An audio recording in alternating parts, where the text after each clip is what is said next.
y'ijambo ryawe, natwe abana bawe turiteze yombi ivumera. Ibyo dusoma mu Njiri nyeranda yanditse Luka ninahazwa Mukama.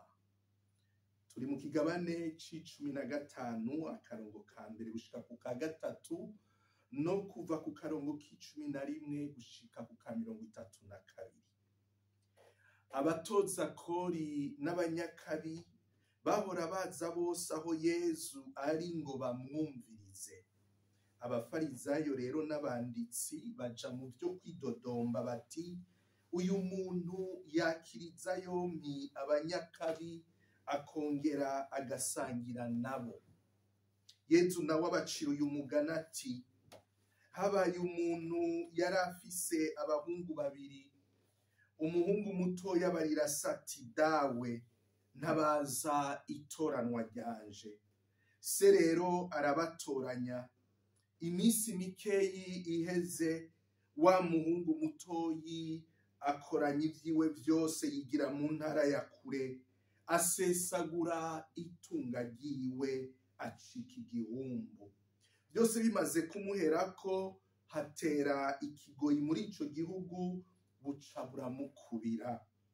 Avaho rero agenda gushumbira umuntu wo muri ico gihugu, nawe amurungika mw'itongo ryiwe ngo amuragirire ingurube.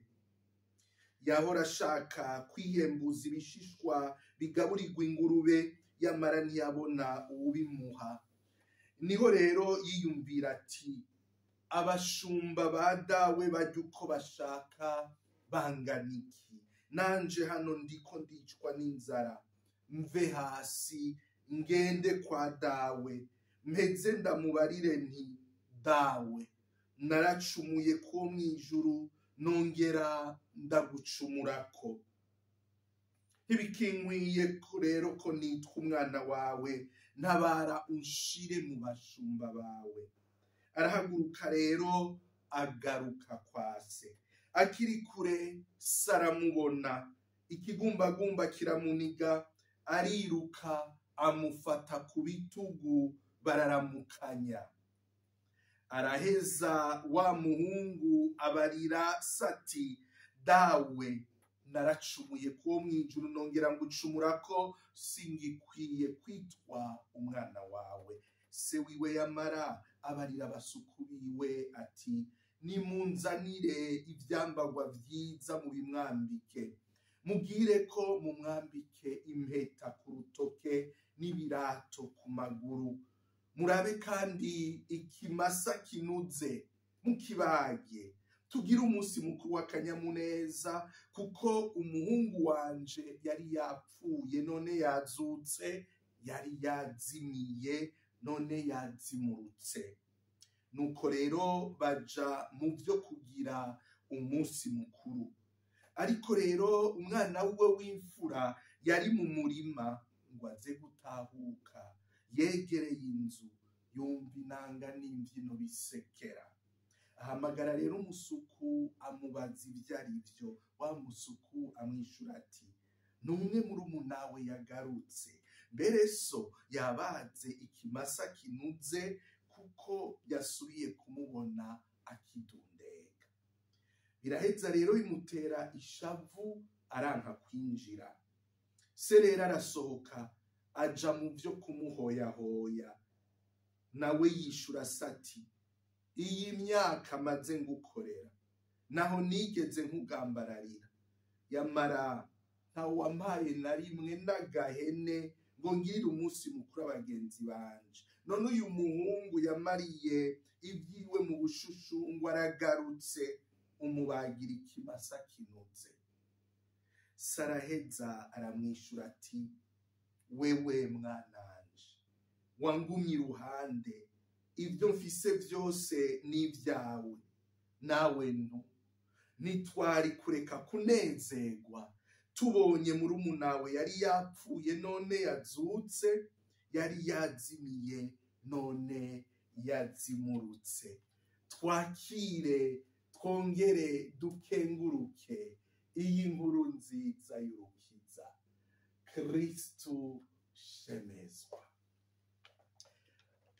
Bakundwa b'Imana, bakunzi ba Action Vibes TV, turi mu rugendo rw'ikarema rutugejeje kuri uyu munsi w'Imana ugira kane, umunsi wa kanyamuneza.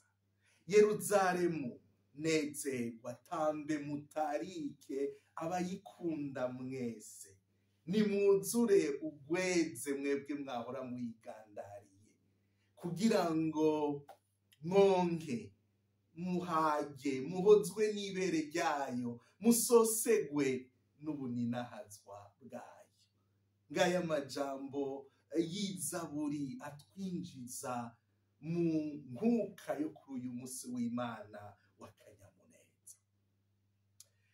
Naho twatanguye igihe ceranda c'ikarema n'ukwibabaza kweranda, n'imyitozo y'ingwano rukristu, aho tugwana n'imitima mibi, tugwana n'amadayimoni, tugwana n'inyosha mbi.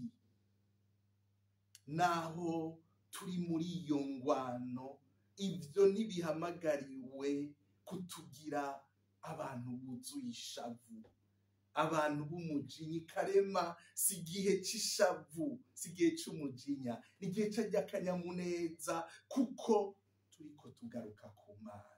Erega bakunzi ba Action Vibes TV, mwebwe mudukurikirana, mwebwe dusangiye iki kiringo ceranda c'ikarema, Imana yacu ni Imana y'akanyamuneza.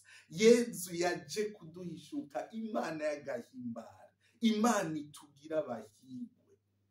Mu kigabane c'11 c'inkuru nziza ya Yohani, aho Yezu atubwira ko turi umuzabibu, duhamagariwe kuguma muri we, mu kugumya amabwirizwa yaduhaye. Ku karongo k'11 yahetse akatubwira ati, ndababwiye ivyo kugira ngo akanyamuneza kanje kabe muri mwebwe, maze akanyamuneza kanyu kuzure. Akanyamuneza kanyu kuzure. Ntikaba akanyamuneza ko kumenyo gusa, ntikaba akanyamuneza gahishije umutima mubi, umutima useserewe. Nico gituma rero ikarema tuyitangura turondera ku kanyamuneza. Ekleziya itubwira iti, nimwigarure mwemere inkuru nziza. Ako kanyamuneza gashingiye ku kwemera inkuru nziza, tukareka ibitari inkuru nziza, inkuru mbi ibizana na shetani. Ako kanyamuneza ntitukaronka vyoroshe, kuko hariho umutovyi, umwononyi. Niho ku munsi w'Imana wa mbere w'ikarema, Yezu atuja imbere akagwana n'uyo mwononyi, akamutsinda mu bugaragwa, mbere azomutsinda amuhezeyo ku musaraba. Ako kanyamuneza gaca muri iyo ngwano. Iyo turiko turagira iyo ngwano, turashobora kwihebura. Niho Yezu azaratudugana kuri Tabor, akatwereka ubuninahazwa bwiwe, akihindura. Niho Ekleziya tugaburiye iryo jambo ku munsi w'Imana ugira kabiri. Muri iyo ngwano y'uguhinduka tugaruka ku nkuru nziza, duhamagariwe kuguma tugavye, ntidusinzire turaba duharura abashikiwe n'ibi na biriya, ariko duhamagariwe kuguma tugavye, kwihutira guhinduka. Kandi ntitubivuge gusa ku munwa, ariko uko guhinduka kuvyari vyamwa vy'abagarutse kuri Yezu, vy'abagarutse ku Mana y'ukuri. Niryo jambo twazirikanye ku munsi w'Imana uheza ati, iyo figiye yireke ndayitabire, niwagaruka akagira ntihagire icyo usangako uzoheza uyice. Ntitwahamagariwe gucibwa, twebwe turabana b'ubwuzure, turabana b'Imana. Ngico ico turiko turagenda tugana muri ino karema. nico gituma rero kuri uno munsi w'Imana tubandanya turaba ingene twocakamira ku gahimbare twaremewe. Uyu munsi ako gahimbare tugahamagarirwa kugashikira mu kwiyinjiramwo. Uno mwana w'igishushushungwe yerekana umucumuzi wese, kuko iyo ducumuye twikura ku Mana tukayihakana, tukaja kure yayo, tukaja kujakarira ibimana, tukaja kunuranura tuvuye kwa rutari. Araheza akageraho yiyumvira, akiyinjiramwo, agahaguruka agasubira kwa dawe. Kuri uno munsi w'Imana rero twakire aka kanyamuneza ka Pasika dutanguye guhonja muri uko guhagarara. Dusubire tuzirikane urugendo tumazemwo igihe guguhinduka.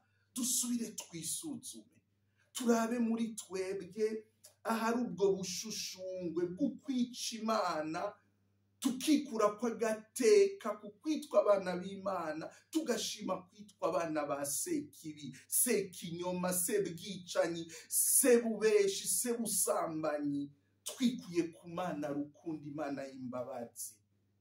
Muze dusubire twinjiremwo, turabe aho muri twebwe hinyegeja ku kantu ko gukorera ibintu kw'itegeko, kujisho, kandi muri twebwe hanyegejemwo ishari, ubwikunzi, ukuryoherwa nuko abandi bariko baratakara, tuvuga tuti ese boherayo kugira ngo twicakamirire ijuru ryacu.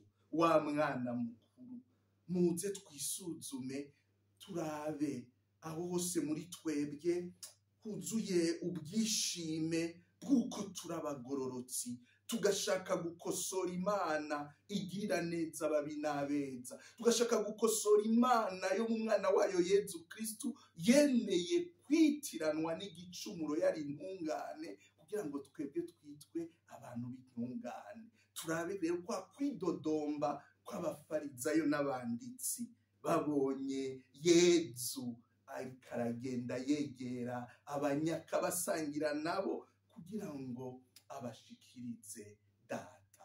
Muze turabe utwo tuntu, izo mpengamiro mbi tubona muri uyu mugani, tugwane nazo, maze ducakamire aka kanyamuneza dutanguye guhonja, tuzokwakira neza mu ijoro rya Pasika. Muze tugaruke ku Mana, twuzure n'Imana, niko Pawulo atubwira, twuzure n'Imana, duheze tube abayuzuriza na bene wacu bariko baratakara, bariko baraja kure. Ariko imbere yuko tuyuzuriza na bene wacu, muze twemere twuzure nayo, tube abana b'ubwuzure. Urugendo rwiza rw'ikarema mugana ipasika y'umukama, ipasika y'akanyamuneza. Zirikana uheze wibaze urukundi Mana yakunze abantu mu gutanga umwana wayo Yezu ngo acungure akiza abantu bose. Naho yaru mwana w'Imana ntiyigeze yishira hejuru, ariko yaricishije bugufi, aremera urupfu rwo kumusaraba, aho hose azira akabi kacu. Tubandanye dutambukana na Axia Vibes TV, urugendo rwiza rw'ikarema.